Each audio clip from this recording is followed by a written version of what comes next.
Narito na ang mga malalaking balitang Central Luzon ngayong araw. JBL Hospital tigil muna sa pagtanggap ng COVID-19 patients. 481 beds sa COVID ward okupado na. Bagong travel management system, pahirap daw sa ilang pasahero ng mga provincial buses. Barangay Captain sa Hermosa, inireklamo dahil sa pagbibigay ng cash aid sa kanyang kamag-anak, kagawad at Mental Health Awareness Sentro ng 147th birth anniversary ni Nicolas sa Dairit, Panlilio.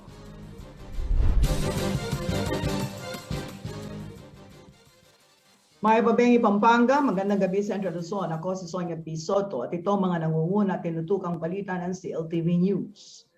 Hirap daw tumalima sa bagong travel management system ang ilang pasahero ng bus na hindi naman techie. Online kasi ang approval ng biyahe sa mga lalawigan nasa kategoryang restricted. Kaya apela ngayon ng ilang pamunuan ng bus company at maging ng transport terminal sa Mabalacat, ikonsidera ang mga biyaherong wala namang maayos na online access. Narito ang report.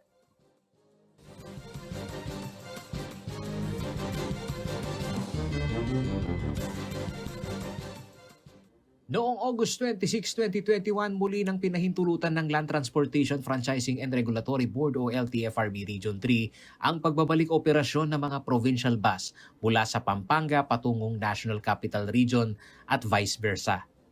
Ito'y base na rin sa basbas ni Pampanga Governor Dennis Delta Pineda matapos ang kahilingan ng mga bus company gaya ng Philippine Rabbit Bus Line Incorporated, Victory Liner Incorporated, RJ Express Incorporated, at First North Luzon Transit.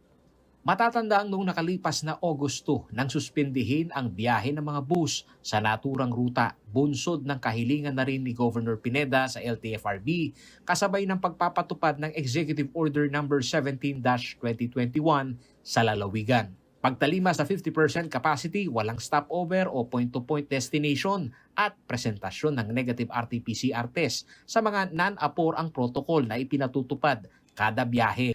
Ayon kay Elmer Lopez, General Manager ng Mabalacat City Passenger Terminal Complex, magdadalawang linggo na ang balik operasyon ng mga bus. Pero hanggang ngayon, hirap pa rin umano ang mga biyahero na makasabay sa iba't ibang quarantine protocol ng mga lokal na pamahalaan. Ito yung mga situation na yung may mga bibiyahe dahil may emergency sa kanilang probinsya, namatayan, may sakit yung anak, o kaya may sakit yung asawa, hindi makabiyahe. Dahil ang daming ang requirements dahil dun sa health protocol na pinapatupad ng mga iba-ibang probinsya.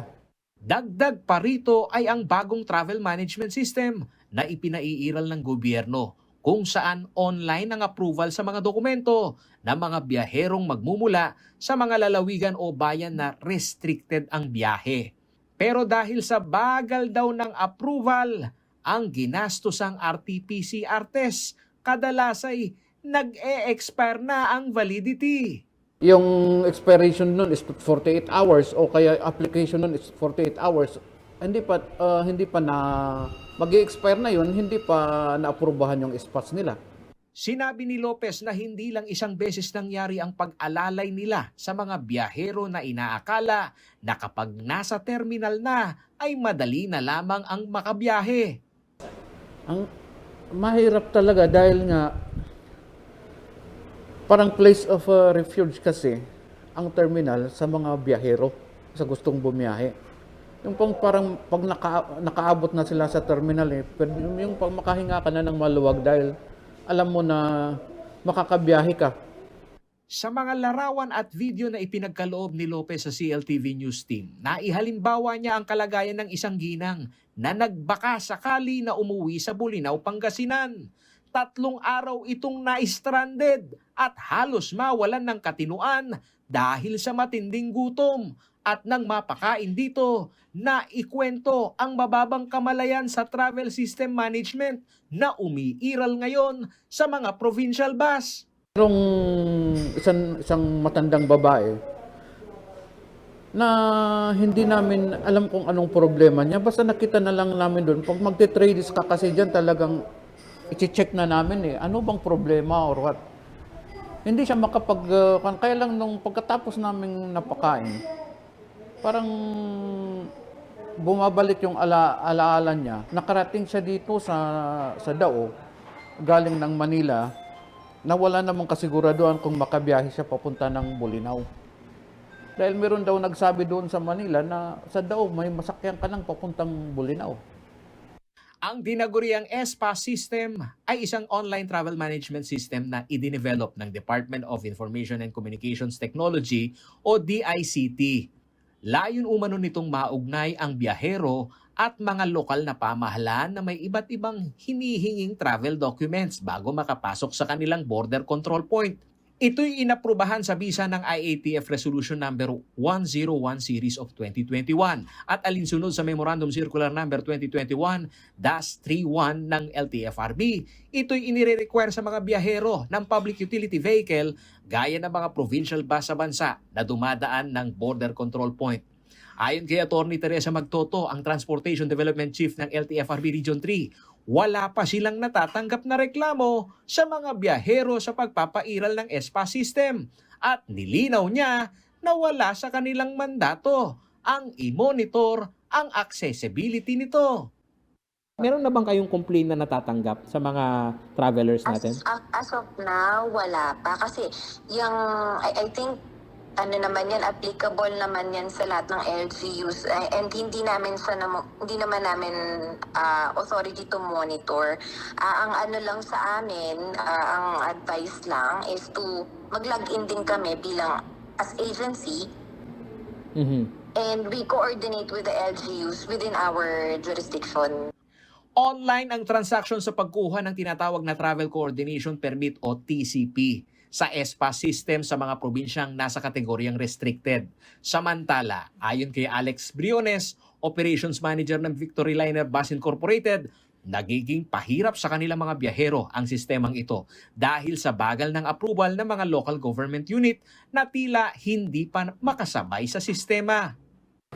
Ang na-experience na problema ng mga mananakit sa area na yan is that yung SPAS is a requirement, but when they register, it takes almost 24 to 48 hours, I believe, to actually have it,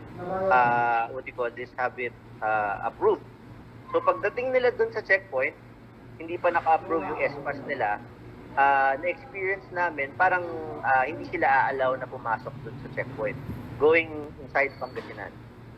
Tugon ng bus company ay ang paglalagay ng customer service booth sa kanilang terminal para pakitunguhan ng mga biyahero na hirap makasabay sa teknolohiya. Ginawa namin, we had a customer service representative talaga to actually teach people how to do it.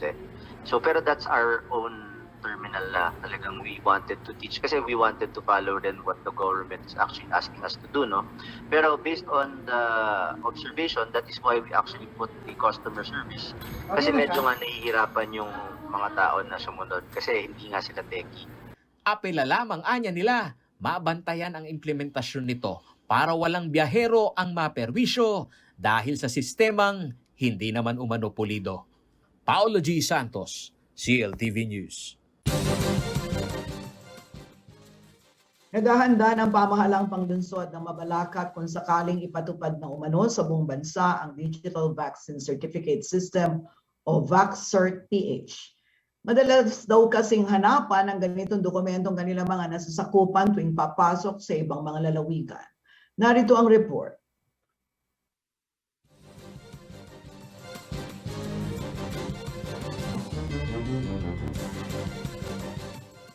Nitong Lunes, September 6, naibida ni Presidential Spokesperson Secretary Harry Roque ang pag-aproba ng IATF sa tinaguriang VaxCert.ph o ang Digital Vaccine Certificate System para ito sa mga bakunadong Pilipino na lalabas ng bansa at limitado pa lamang ito sa mga residente ng kanilang pilot area gaya ng Metro Manila at Baguio City.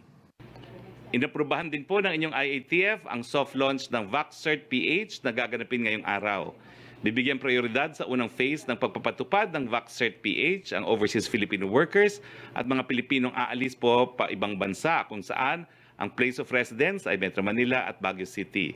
Bubuksan ito sa general public at iba pang mga bagay at a later time. Sa anunsyong ito, kahit na hindi pa ito applicable sa Mabalacat City, ang lokal na pamahalaan ay pinakikitunguhan na ang hinaing ng mga authorized person outside of residence o APOR na naiipit sa higpit ng border control point ng mga karatig probinsya. Gaya ng realtor agent na si Ligaya Macaranas na maagang sumabay sa pila para makakuha ng temporary vaccine certificate. Hinihingi raw kasi ito sa tuwing siya ay tatawid ng ibang probinsya. Kailangan po namin tong temporary ID dahil sa pagta-travel namin, sa trabaho namin. Paliwanag ni Carlo Ray Aurelio, pinuno ng Management Information System Office o MISO ng Mabalacat City, bagamat temporary vaccine certificate pa lamang ang kanilang naibibigay sa mga Mabalakenyo, maaari na umano itong i-access ng Centralized Government Database System. Ito'y sa pamamagitan ng QR code. Currently, ito yung temporary ID habang hindi pa nire-release yung official ID natin. So kung nakikita nyo dyan, lahat ng mga personal information at saka yung vaccination details. Yung mga ibang details yan, lalabas pagka in-scan lang itong QR code natin. So lahat ng mga kailangan ng sa mga border pass, lahat ng mga kailangan nilang details, lalabas lang after nila ma-scan itong QR code na nandito. 2 araw matapos na maging fully vaccinated ang isang kabalin ay maaari na umano siyang mag-apply ng temporary vaccination certificate sa tanggapan ng MISO. Habang nakabimbin ang pag-aproba ng Sangguniang Panlunsod ng Mabalacat sa vaccine certificate, minabuti umanong agad na i-develop ng MISO ng syudad dahil sa pangangailangan. At sa proseso nito, kapag naaprubahan ay ibababa na ang distribusyon sa kada barangay. After ng launch ng temporary na to, pagka ila-launch na yung official vaccination card, gagawin namin ay ang distribution ay per barangay na lang para hindi na pumunta dito lahat ng mga tao at hindi na sila mahirapan sa pagkuha ng vaccination card. Iminumungkahi ng World Health Organization o WHO sa gobyerno ang pagkakaroon ng digital vaccine certificate. Ayon kay Aurelio, ang adaptation process sa pilot system ng VaxCert-PH portal ng national government ay kaya rin umanong sabayan ng LGU dahil koordinasyon lamang ang kailangan upang ang central database ng LGU ay kaagad na ma-access sakaling ito'y maging available na sa Central Luzon. Paolo G. Santos, CLTV News. Sa pagbabalik ng CLTV News, Barangay Captain sa Hermosa inirereklamo dahil sa pagbibigay ng cash aid sa kanyang kamag-anak. Kagawad, JBL Hospital tigil muna sa pagtanggap ng COVID-19 patients. 481 beds sa COVID ward, okupado na. At COVID-19 test sa mga magpa-file ng kanilang kandidatura o COC sa COMELEC para sa local positions, hindi required. Manatiling nakatutok para sa iba pang mga nangungunang balita ngayong araw.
nagbabalik ang CLTV News at sa iba pang mga nangungunang balita.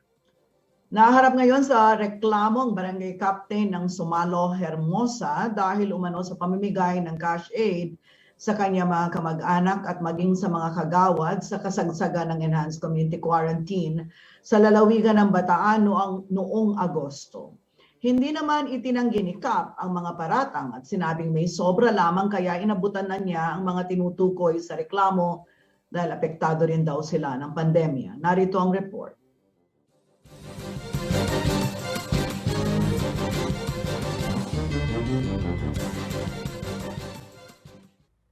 Nitong Agosto, isinailalim ang buong Bataan sa Enhanced Community Quarantine kung kaya't namahagi muli ng grocery food pack ang pamahalaang bayan ng Hermosa. Sa pagkakataong itong nagsampana ng reklamo sa sangguniang bayan ng Hermosa ang kababaihang bisig ng kaunlaran ng Sumalo o Kabisig Sumalo laban sa kanilang kapitan na si Rolando Martinez. Ayon sa affidavit ng Samahan ng Kababaihan, mga kamag-anak at taga-suporta ni Kapitan ang unang nakatanggap ng ayuda.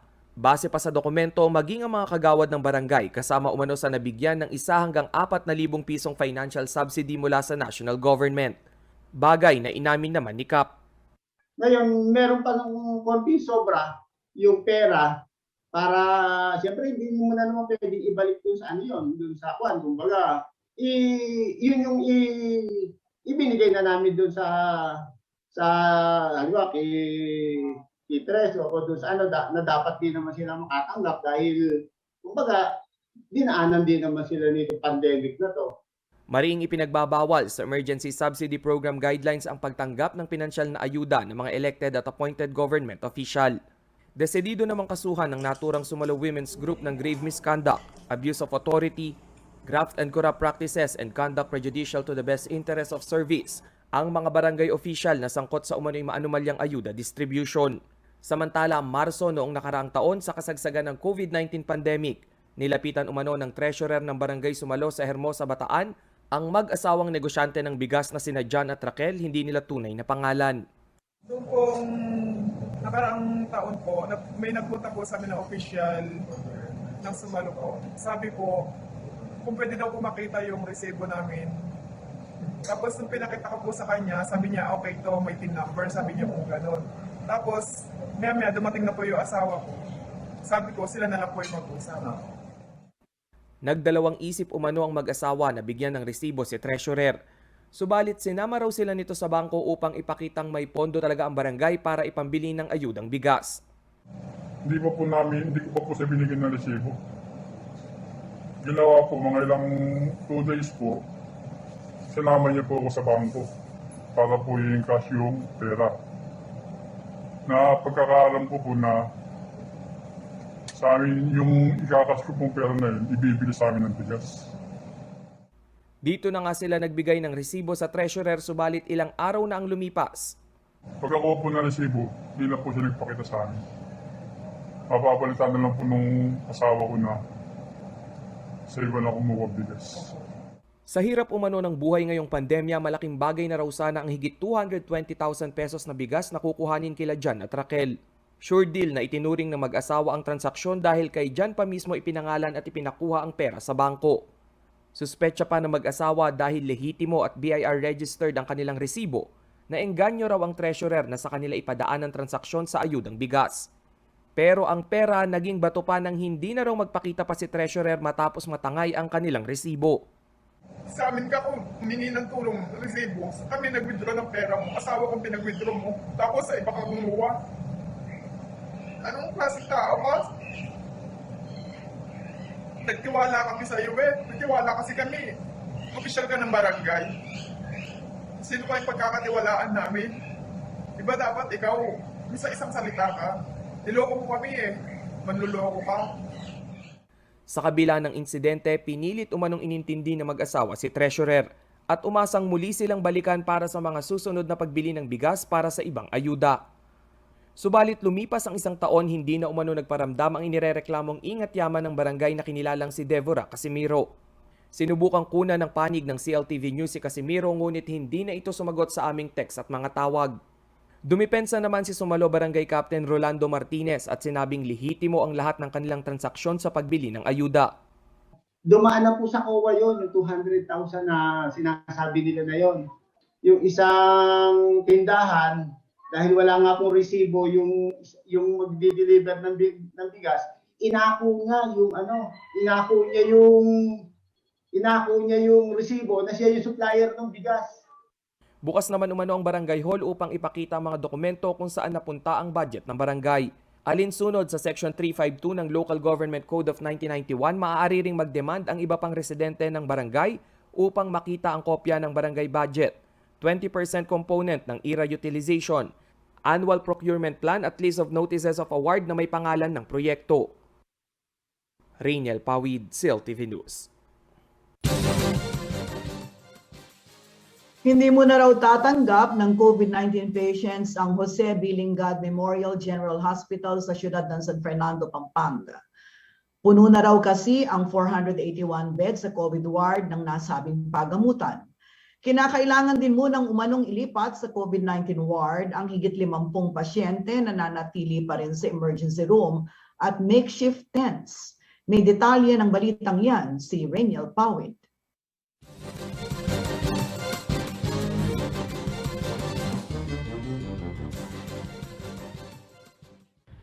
Nitong September 10, inanunsyo ng pamunuan ng Jose B. Lingad Memorial General Hospital na punuan na ang kanilang COVID-19 ward.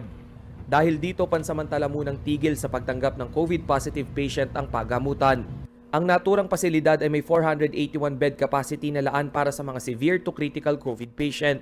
Ayon kay JBL Hospital Chief Dr. Montserrat Chuchoco, uunahin muna nilang mailipat sa COVID ward ang 57 pasyente na kasalukuyang nasa emergency room at 2 makeshift tent sa labas ng pagamutan. Gustuhin man umanong i-accommodate ng ospital ang lahat ng pasyente, kailangan naman nilang bigyan ng agarang atensyong medikal ang mga malulubha ang kalagayan. Naisin man umano nilang magsagawa ng expansion, subalit sagad na ang kakayanan ng ospital upang gawin ito. Noong Marso, 255 ang bed capacity sa kanilang COVID-19 ward. Pagpasok ng Abril, nag-expand sila sa 327 beds. At nitong Mayo, muli silang nagdagdag ng mga kama upang tugunan ang tumataas na bilang ng mga nagpupositibo sa COVID-19. Pagpasok ng buwan ng Mayo, 381 na ang inilaang COVID beds ng ospital. At sa huling expansion, karagdagang 100 kama ang inilagay sa COVID ward. Nag-abiso rin ang JBL Hospital sa publiko na makipag-ugnayan sa kanilang mga provincial referral hotline numbers para sa mga pasyenteng nakararanas ng mild to moderate symptoms.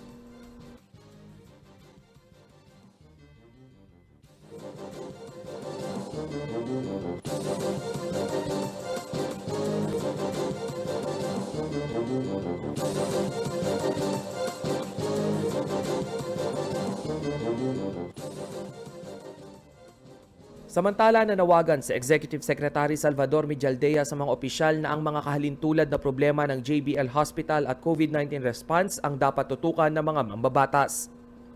Marapat umano na sampahan na lamang ng kaso ang mga inaakusahang sangkot sa mga anomalya gaya ng overpriced COVID-19 pandemic purchases, kaysa nauubos ang oras ng Senado na dapat sana'y nakagagawa na ng batas para sa quick COVID response ng bansa. Nitong September 12, nakapagtala ng 21,411 na bagong kaso ng COVID-19 sa Pilipinas. Ito rin ang ikalawang sunod na araw na pang-apat ang bansa sa may pinakamaraming naitatalang bagong kaso ng coronavirus sa buong mundo. Ang Central Luzon naman nananatili sa pangatlong pwesto sa may pinakamaraming naitalang bagong COVID-19 cases sa Pilipinas noong September 12 na umabot sa 2,250. Nangunguna pa rin ang National Capital Region at Calabarzon. Rainiel Pawid, CLTV News. Sa pagbabalik ng CLTV News, mga magpa-file ng kanilang kandidatura o COC sa COMELEC para sa local positions, hindi required sumailalim sa COVID-19 tests. Manatiling nakatutok at magbabalik ang CLTV News.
Nagbabalik ang CLTV News at sa iba pang mga nangungunang balita.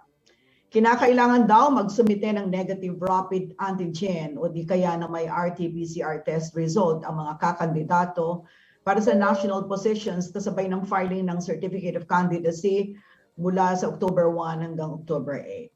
Bagamat hindi ito required para sa mga kakandidato sa local positions, mainam na rin daw na kahit magpa-antigen test man lang ang lahat ng magtutungo sa mga tanggapan ng COMELEC sa araw ng paghahain ng kandidatura. Ito'y upang matiyak ang kaligtasan ng mga kawani ng komisyon na harap sa lahat ng soon-to-be candidates. Magbabalita si Paulo G. Santos.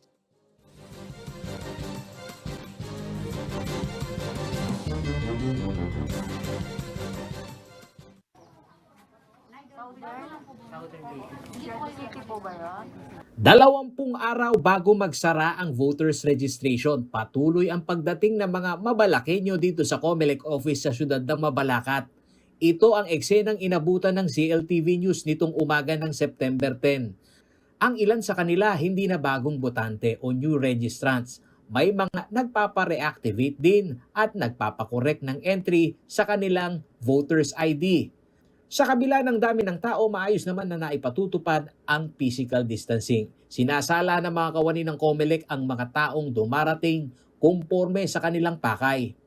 Batay sa datos ng COMELEC Mabalacat City, higit 200 transaksyon kada araw ang kanilang hinaharap simula pa nitong ika-6 ng Setyembre. Ayon kay Attorney Joy Macam, City Election Officer 4 ng Mabalacat, hindi labang ang nalalapit na filing ng Certificate of Candidacy sa October 1 hanggang October 8 ang kanilang intindihin, kundi maging ang banta ng pandemya. Kaya ang pakiusap nila sa mga aspiring candidates, umunawa sa new normal setup ngayong panahon ng pag-file ng COC. Sa ngayon kasi kailangan din maintindihan ng mga aspirant o yung mga magpapay later on ng candidacy na may mga ino-observe tayong mga health protocol. Sa ngayon kasi, no, under sa relevant COMELEC resolution, pagka ikaw isang kandidato, no, nag-file ka ng COC, hindi pwedeng buong barangay kasama mo. No? Magiging super spreader tayo noon. Sa ilalim umano ng COMELEC Resolution 10717, 2 lamang ang pinahihintulutan na makapasok sa COMELEC office para sa kada isang maghaahin ng Certificate of Candidacy. Bahagi ng health protocol ay iuobliga ng COMELEC na magkaroon ng negative RT-PCR test ang mga national candidates. Ngunit ang mga local candidates ay hindi na umano uubligahin pa. Kaya personal na apela ni Atty. Macam sa mga local aspirant na kung maikukonsidera lamang ay maiging sumailalim na din sila sa testing. Technically, no, legally, hindi kasi nire-require itong RT-PCR test or kahit anong testing antigen dito sa mga local candidates na magpapile ng kanilang mga COC. Applicable lang to dun sa mga national candidates. Kaya lang, pandemya ngayon no, as much as possible, umaapila din kami no, dito sa mga aspirant o yung gusto mag-file ng kanilang mga COC na as much as possible, magdala na rin kayo ng inyong mga RT-PCR or antigen testing na proving na hindi kayo afflicted with COVID. Mas maganda po kasi yon. Ayon kay Macam, may koordinasyon na sila sa City Health Office ng Mabalacat at PNP para sa gagawing pagbabantay. Maglalagay din ng perimeter fence upang maiwasan maglapit mismo ng mga tao sa lamesa ng COMELEC na ilalabas na rin sa tanggapan. Pero hindi naman daw nila kontrol ang pagpapatupad ng health and safety protocols sa labas ng kanilang nasasakupan na tanggapan. Come October 1 no, hanggang October 8, 2021, dito na po sa filing, para ma-control ang crowd no, maghihingi po tayo ng tulong dito po sa ating City Health Office at the same time dito po sa ating PNP no, para sila na po ang gumawa ng paraan no, kung paano po i-control ito pong crowd in the event na magsama po itong mga aspirant ng kanilang mga supporter. Samantala, nauunawaan naman umano ni Mabalacat City Administrator Atty. Emmanuel Ignacio ang apela ng mga kawani ng COMELEC sa usapin ng apela nila sa RT-PCR test result ng mga aspirant dahil totoong maliit lamang ang espasyo ng mga COMELEC office sa rehiyon. Ngunit kung ito umano ang guidelines ng ahensya ay hindi ito maaring iubliga. Dating Assistant Director ng COMELEC Region 3, si Ignacio, at bilang tugon sa pangamba ng mga kawani ng COMELEC, bahagi ng tulong ng City Government na Mabalacat ay ang pagkakaroon ng outdoor extension ng COMELEC office sa panahon umano ng paghahain ng COC. Lino naman doon sa COMELEC Resolution 10717 na ang allowed lang naman talaga is the national offices. Kasi nga, bear in mind na ang mga local offices ng COMELEC sa mga probinsya at sa mga syudad and municipalities napakalit except NCR. Ako, I've been with Region 3 and in other regions and Region 4. Malilit lang talaga yung mga opisina natin. And I think ang filing naman yan nasa labas kasi naglagay na kami ng mga barriers doon sa bago nilang opisina. Samantala, mula alas 8 ng umaga hanggang alas 5 ng hapon, bukas ang lahat ng COMELEC offices para sa filing ng Certificate of Candidacy simula October 1 hanggang October 8. Sa October 29, makikita na ang initial official list candidates sa website ng COMELEC. November 8 naman ang last date to file correction para sa mga pangalan na lalabas sa official ballot sa halalan 2022. Habang hanggang November 15 lamang ang substitution due to withdrawal. Paolo G. Santos, CLTV News. Narito naman ang isang mabilis na sulyap sa ibang mga balitang dapat niyong malaman sa iba't ibang bahagi ng Central Luzon, hatid ni JM De Jesus.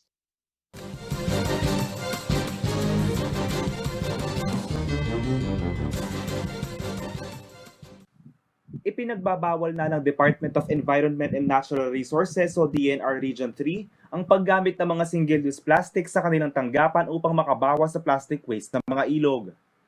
Ayon kay DNR Region 3 Director Paquito Moreno Jr., bawal na sa mga empleyado ang paggamit ng plastic bottles, cups, straws, kubyertos, thin film sandbags, styrofoam and plastic takeout containers. Ipinairal din ng NOVA una no food policy sa tanggapan ng DENR Region 3 upang matiyak na bago umorder sa kantina ay meron na silang daladalang mga lalagyan ng pagkain. Kinakailangan na din magdala ng tumbler upang makaiwas sa paggamit ng plastic cups para makainom ng tubig. Ayon sa pag-aaral, nasa 2.7 million tons ng plastic waste ang nakokolekta sa Pilipinas at 20% ito ay napupunta sa ating mga karagatan. Sa ibang balita, nagbigay ng Technology Demonstration o TD packages ang Bureau of Fisheries and Aquatic Resources o BIFAR Central Luzon sa 3 kooperatiba sa probinsya ng Tarlac. Ang barangay Maruglu sa Kapas ay nakatanggap ng TD set para si tilapia rearing sa mga net cages kasama ang higit 29,000 SR tilapia fingerlings. Kasama din sa TD set ang net set, 5 bags ng fry booster, 4 na bags ng hydrated lime, 2 bags ng urea, at tig-1 bag ng TCID at ammonium phosphate. Ayon kay BIFAR Region 3 Director Wilfredo Cruz, ginawa nila ito upang maipakita ang importansya ng nursery rearing sa pagpapataas ng survival rate at makuha ang optimum growth ng fish stock sa mga freshwater aqua farms. Natapos na ng Department of Public Works and Highways o DPWH ang clearing operations sa Nueva Ecija Aurora Road sa Barangay Labi, Bongabon, Nueva Ecija. Nangyari ang isang landslide noong kasagsagan ng Bagyong Jolina noong Huwebes, 9 ng Setyembre. Nagbukas naman ng temporary lane para makadaan ang ilang motorista matapos linisin ng maintenance team ng Nueva Ecija 2nd District Engineering ang isa sa mga lane. Ngunit ito ay isinara ulit matapos magka-landslide na naman sa pananalasa ni Bagyong Kiko. Ngayong araw ay madadaanan na ang 2 lanes dahil umano natapos na itong linisin ng DPWH maintenance crew kahapon. JM De Jesus, CLTV News. Sa pagbabalik ng CLTV News, Mental Health Awareness, sentro ng 147th birth anniversary ni Nicolas Dairit Panlillo. Manatiling nakatutok at magbabalik ang CLTV News.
Nagbabalikan si LTV News at sa iba pang mga nangungunang balita. Isang online mental health awareness seminar ang isinagawa ng City of San Fernando Water District at Prime Water para sa mga kababaihan at ilang manggagawa na apektado ng COVID-19 pandemic. Isinabay rin ito sa 147th birth anniversary ng Kapampangan heroine na si Nicolas Dairit Panlilio na nagpakita ng katatagan at tapang noong panahon ng revolusyon. Sa kasalukuyang panahon, isa umano ang mental health issues sa mga krisis pangkalusugan na kinakaharap ng karamihan, lalo na ng mga kababaihan. Si Reniel Pawid ang may report.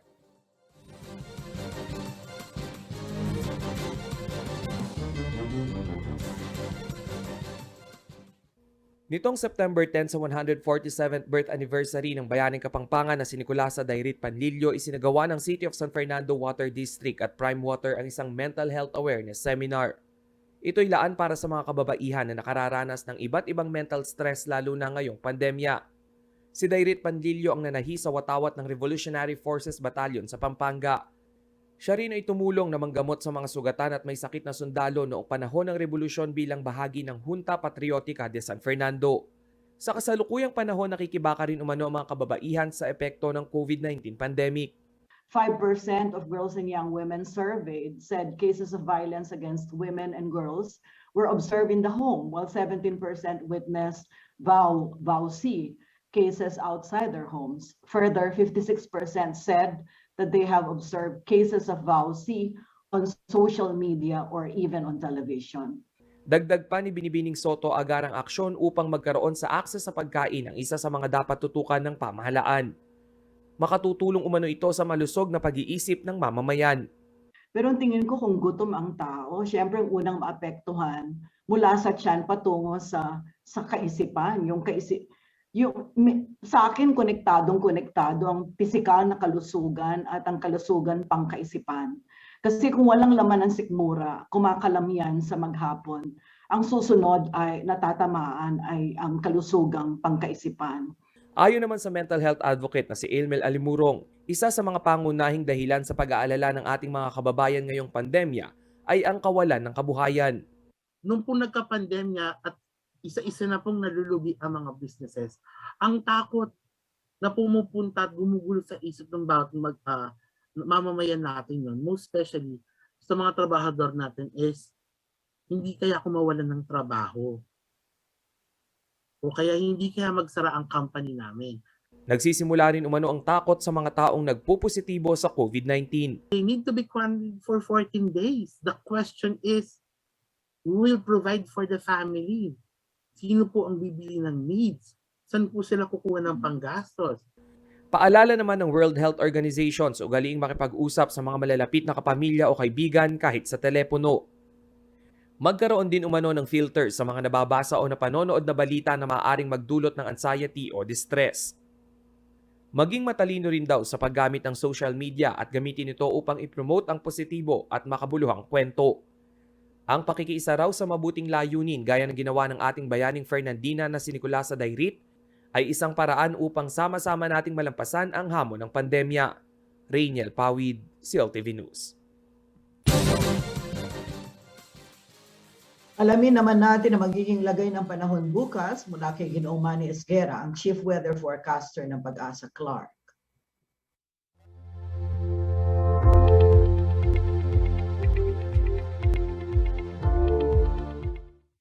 Yes, magandang gabi po. Southwest monsoon pa rin po nakakaapekto sa buong Luzon at Intertropical Convergence Zone naman or ITCZ dyan po sa may Southern Mindanao. However, si Tropical Cyclone, si Typhoon Chanchu po, formerly Kiko, ay namataan na po sa layong 790 kilometers dyan po sa may hilaga ng Atbayat, Batanes. Sa ngayon po, nagtataglay pa rin po siya ng lakas ng hangin na umaabot na lamang ng 155 km per hour malapit sa gitna at pagbugso na umaabot ng 190. So, humina na po si Kiko pero nasa typhoon category pa rin siya. Ito po ay kumikilos ng pahilaga sa bilis na 20 km per hour. So sa ngayon po, ang Ilocos Region, Mimaropa, Zamboanga Peninsula, Bangsamoro, Batanes, Babuyan Island, Zambales, Bataan, Abra at Benguet ay magiging maulap ang papawilin na may inaasahan po mga kalat-kalat ng mga pagulan, pagkidlat at pagkulog, dulot po ng habagat o southwest monsoon at pinagsanib po ng ITCZ. Samantala po ang Metro Manila at nalalalim bahagi ng bansa ay magiging bahagya hanggang sa kuminsan ay magiging maulap. Meron din po inaasahan mga isolated cases ng mga rain showers. Dulot din po ito ng habagat at ng mga localized thunderstorm. So sa ngayon po ay wala pa naman pong sumusunod na sama ng panahon dito kay Kiko. Pero asahan pa rin po natin, magkakaroon pa rin po tayo ng mga pagulan dulot nga po ni habagat. Yes po.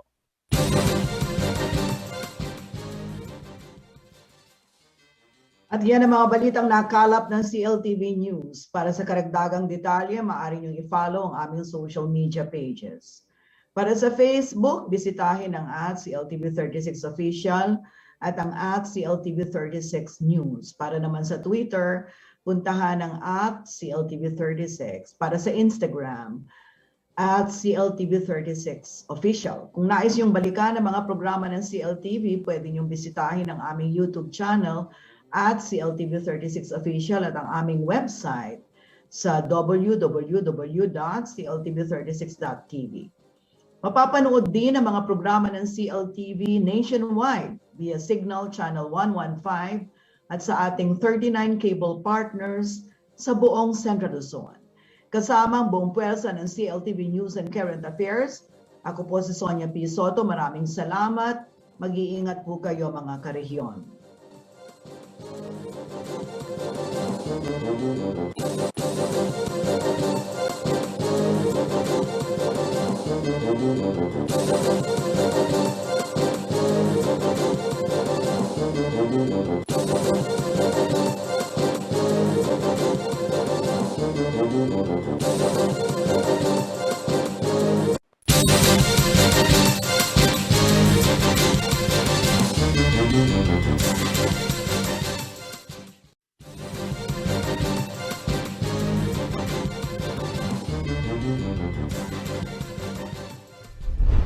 Narito na ang mga malalaking balitang Central Luzon ngayong araw. JBL Hospital tigil muna sa pagtanggap ng COVID-19 patients. 481 beds sa COVID ward okupado na. Bagong travel management system, pahirap daw sa ilang pasahero ng mga provincial buses. Barangay Captain sa Hermosa, inireklamo dahil sa pagbibigay ng cash aid sa kanyang kamag-anak, kagawad at Mental Health Awareness Sentro ng 147th birth anniversary ni Nicolas Dairit Panlilio.